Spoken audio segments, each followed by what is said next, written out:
अगले दिन सान्हा ने सुना कि दूहा घायल हो गया है। उसने सब कुछ छोड़कर घर भागी। उसके कमरे में खून से सनी पट्टी देखकर वो डर गई। जब वो उसे मिला तो उसने खुद का ख्याल ना रखने के लिए उसे गुस्से में डांटा। जरा सी खरोच पर उसे घबराते देख दूहा संतुष्टि से मुस्कुराया। सान्हा को अचानक एहसास हुआ कि उसने जरूरत से ज्यादा प्रतिक्रिया दी थी। उसने एक छोटी सी चोट के लिए वकील सीओ के साथ अपनी डेट छोड़ दी थी। उस पल में सब कुछ साफ हो गया। पास्ट हो या प्रेजेंट, जवाब हमेशा एक ही था, दूहा। और दूहा के लिए वो अकेली जिसे वो हमेशा से चाहता था, वो थी चमकती हुई सान्हा। दोनों में से कोई भी एक पल बर्बाद नहीं करना चाहता था। दूहा ने धीरे से उसके होठों को चूम लिया। वो शुरू से ही सच जानता था। वो जानता था कि उसका इनकार सिर्फ एक बचाव का तरीका था। उसने नशे की हालत में उसकी सच्ची भावनाएं सुनी थी। वो डरी हुई थी कि कहीं वो चला ना जाए और चाहती थी कि वो हमेशा उसके साथ रहे। होश में आते ही सान्हा ने अपना दिल साफ तौर पर देख लिया था। वो वकील सीओ को और इंतजार नहीं कराना चाहती थी, इसलिए उसने साफ तौर पर अपना फैसला सुनाया और ब्रेकअप का प्रस्ताव रखा। वकील सीओ ने वास्तव में इसका अंदाजा पहले ही लगा लिया था। जिस पल से उसने सान्हा को पसंद किया था, वो अच्छी तरह जानता था कि उसके जीतने की कोई संभावना नहीं है। अपने व्यक्तित्व के कारण वो कभी भी उन मुकदमों में हिस्सा नहीं लेता था जिनका हारना तय हो, लेकिन इस बार सान्हा के लिए वो एक बार कोशिश करने के लिए तैयार था। दिल के मामलों में पेशेवर योग्यता किसी काम की नहीं थी। आप किसी को पसंद करते हैं या नहीं, ये पूरी तरह दिल पर निर्भर करता है, जिसका तर्क से कोई लेना देना नहीं है। वकील सीओ ने ब्रेकअप को सहजता से स्वीकार कर लिया और केवल एक छोटी सी गुजारिश की। उसने उम्मीद जताई कि सान्हा उसके साथ एक आखिरी डेट पर जाएगी, कुछ ऐसा जो वो हमेशा उस व्यक्ति के साथ करना चाहता था जिसे वो प्यार करता था। स्कूल की वर्दी पहनकर पूरे दिन अम्यूजमेंट पार्क में मस्ती करना। सान्हा पहले से ही वकील सीओ के प्रति दोषी महसूस कर रही थी, इसलिए वो खुशी खुशी राजी हो गई। वकील सीओ भी बहुत समझदार था। उसे चिंता थी कि दूहा गलत ना समझ ले, इसलिए उसने विशेष रूप से उसे भी साथ आने का न्योता दिया।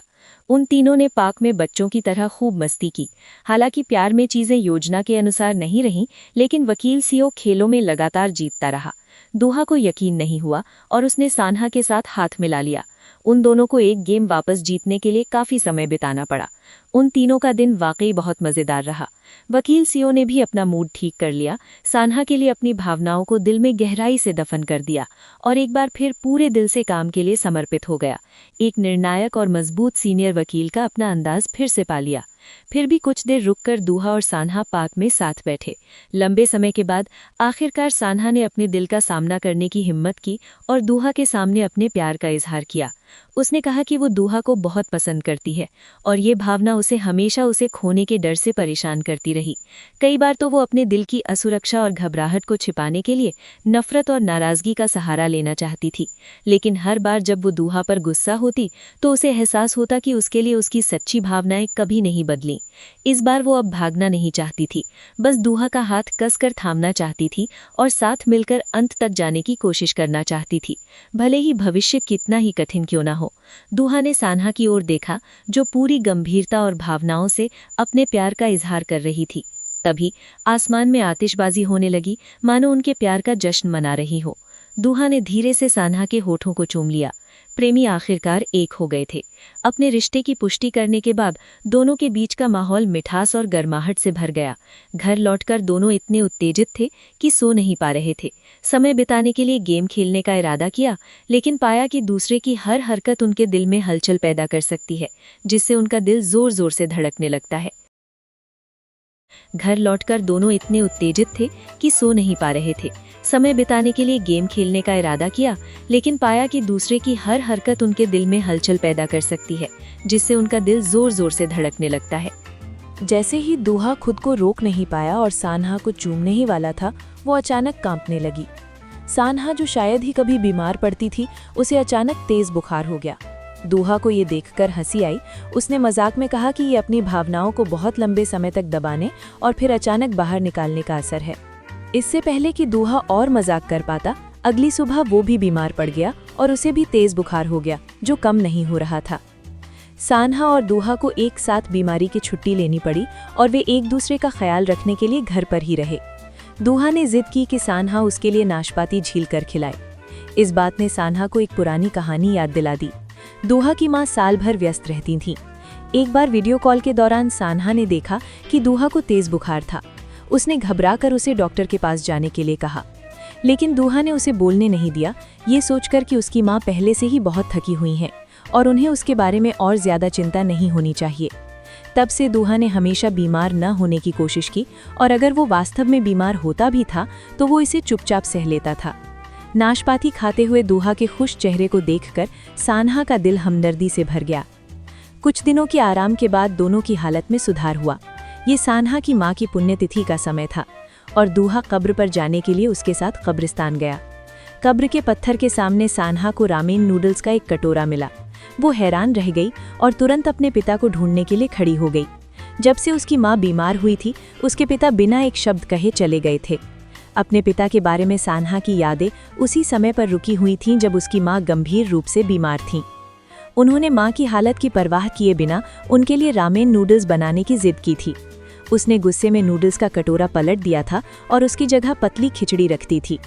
उस समय सान्हा को लगा कि वो अपनी माँ के लिए सबसे अच्छा कर रही है, लेकिन उसे अंदाज़ा नहीं था कि उसकी माँ के पास ज़्यादा समय नहीं बचा था और रामेन नूडल्स उनकी आखिरी इच्छा थी। दूहा ने सान्हा की घबराहट को भांप लिया और कारण पूछा, लेकिन सान्हा ने अपने मन का शक नहीं बताया और दूहा को घर ले आई।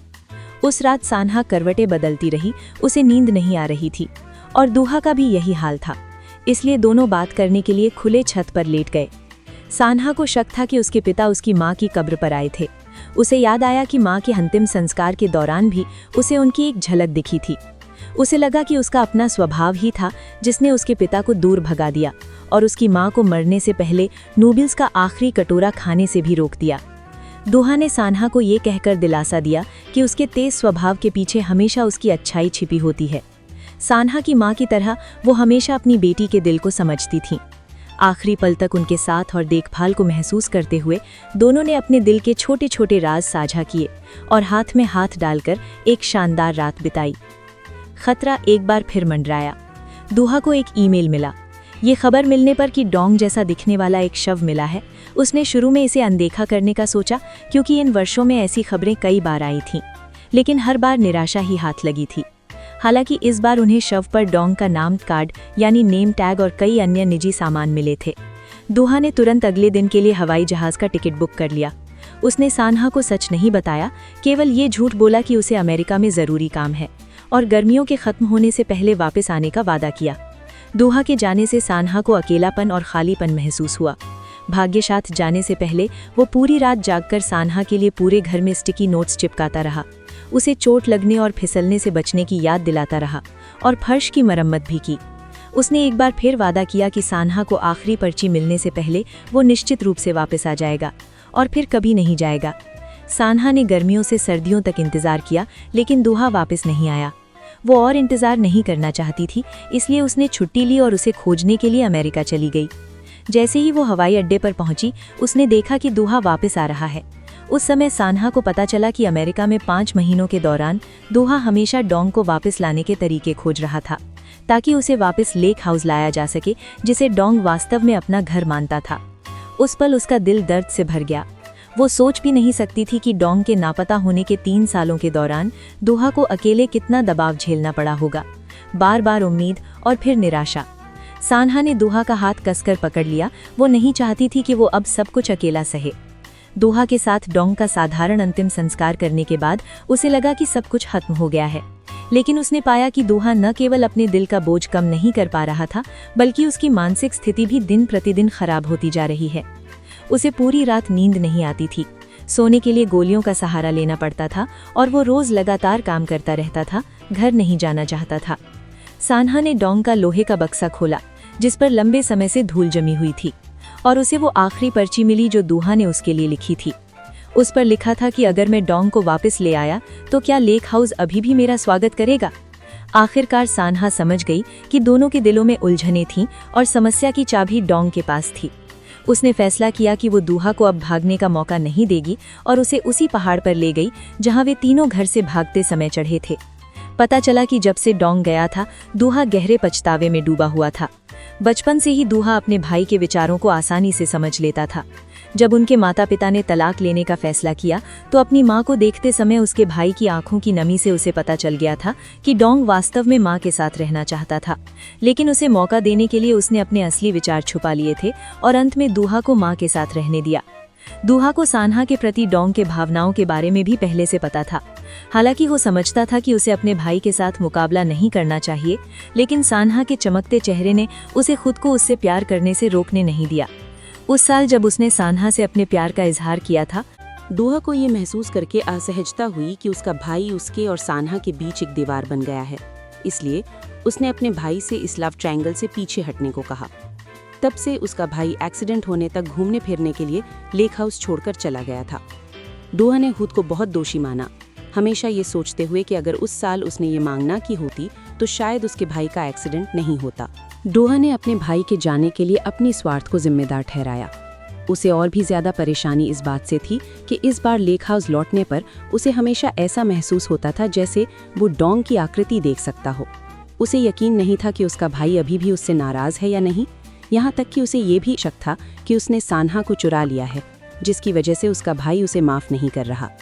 सान्हा ने भी अपने दिल की गांठ के बारे में बताया। उस साल जब डोंग ने अपने प्यार का इजहार किया था तो उसने स्पष्ट रूप से उसे बता दिया था कि वो जिसे पसंद करती है वो डूह है।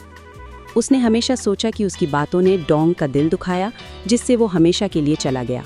दोनों ने अपने दिल के दर्द का सामना किया और आखिरकार उस उलझन को सुलझा लिया। डूहा को शायद ही कभी चैन की नींद आती थी। जब वो जागा तो उसने लेक हाउस को धूप से भरा हुआ देखा। उसने एक बार फिर अपने भाई के कमरे का दरवाजा खोला, लेकिन इस बार उसकी आकृति। अगर आपको कहानी पसंद आई तो सब्सक्राइब और लाइक करें ऐसे वीडियो और देखने के लिए।